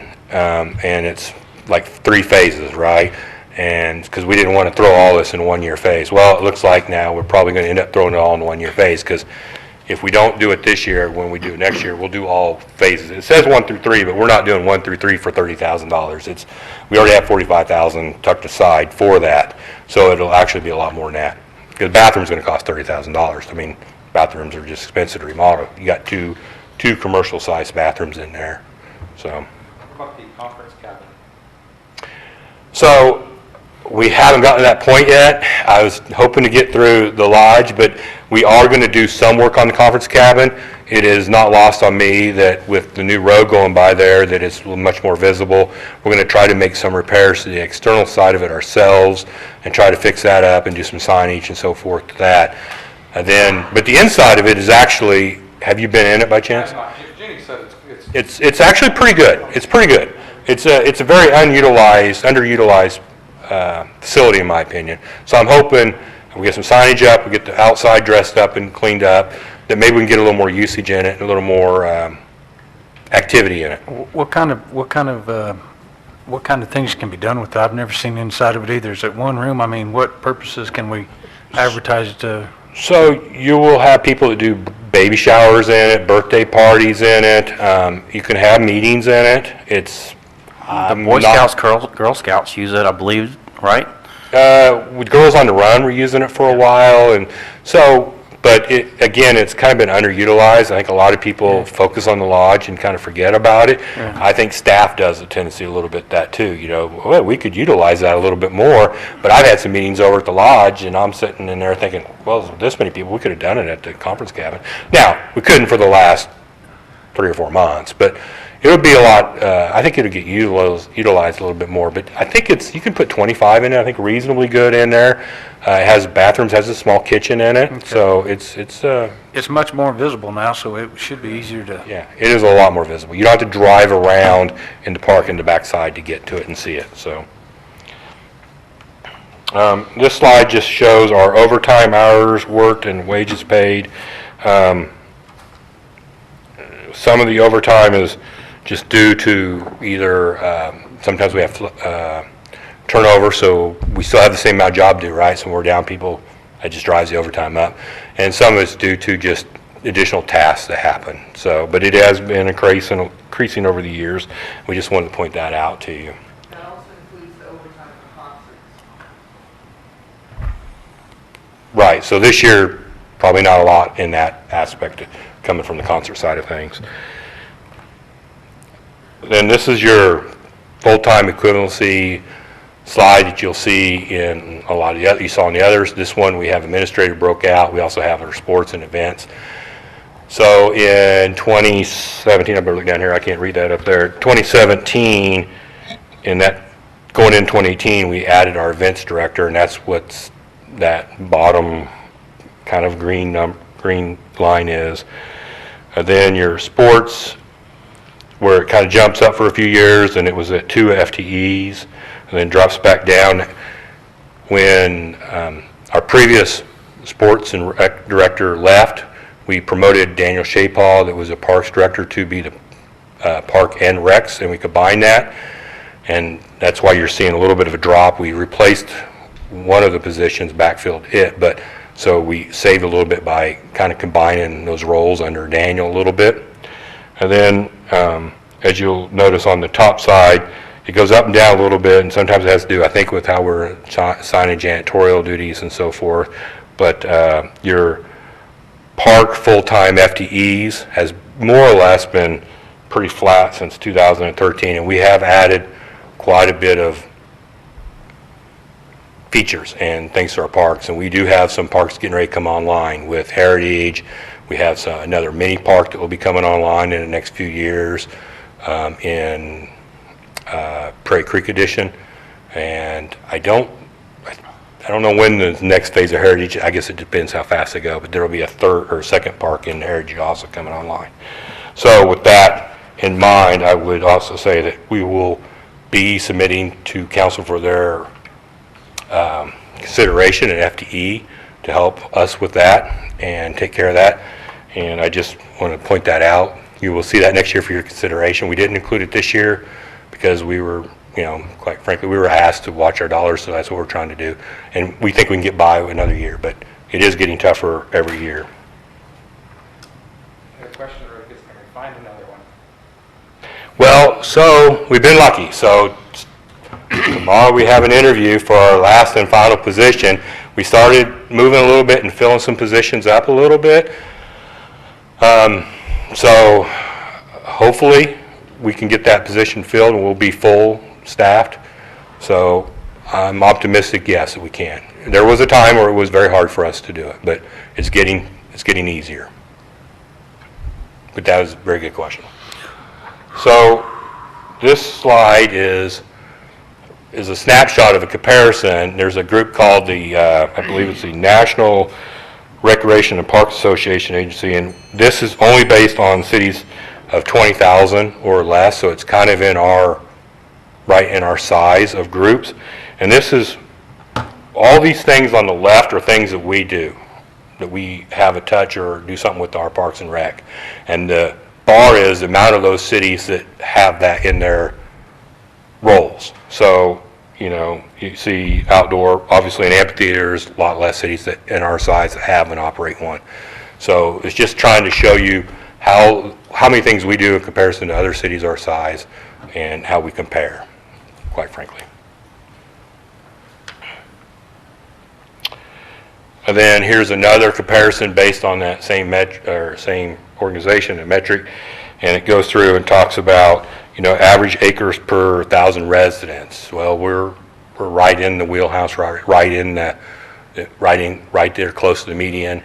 Our FTEs per 10,000 residents, we're pretty close. Our operating expenditures are a little bit lower, and I would bring that to the point is when you look down at the very bottom, our capital expenditures are quite a bit higher. Now we do have 1.65 million added into that for the amphitheater and the bathroom, so it does drive it up a little bit. But I guess what I would say there is we're vested in our parks through varying methods and ways. And our operating expenditures are a little bit less, and the same city's doing a little bit less investment in their parks improvements. So our operating expenditures per capita is a little bit low. Our operating expenditures per acre is quite a bit lower. And our cost recovery, and we will be coming back to talk to you about that in the fall at a workshop. And what that is related to our programs that we run, and mostly in our rec side of things. And you'll see another slide where well, the very next slide is actually where it shows it. But so in the past, our goal was always to capture the hard costs, the uniforms, the umpires, and that through our registrations. It doesn't include any of our full-time staff members in that. It doesn't include any of our equipment we use to maintain those facilities or any facility improvements or any of that. When you add those all back in, our cost recovery is about 11.7%. And as you can tell in the median, people aren't trying to get it all back, right? So, 29.4% is the actual median. So we'll have a conversation. There's ways you adjust that if the council so chooses, through your rate structure or your in citizen versus non-citizen rate structures, or however you want to do that. But I think it's probably time to at least have that conversation and talk about it. I don't know the last time it was really in depth talked about. So we'll talk about that before our next cycle of activities in the rec side, so we can give you guys the opportunity to adjust or not adjust if you choose not to, that process or those fee structures. Expenses.